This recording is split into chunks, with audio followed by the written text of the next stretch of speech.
In front of me is Samsung Galaxy Note10 Lite, and let me show you how to activate or deactivate touch sounds on this device. So as you can hear,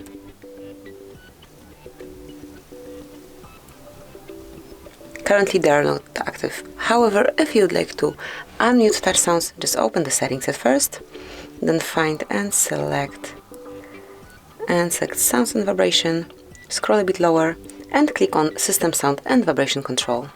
And here you'll notice touch interactions, mark it, and from now on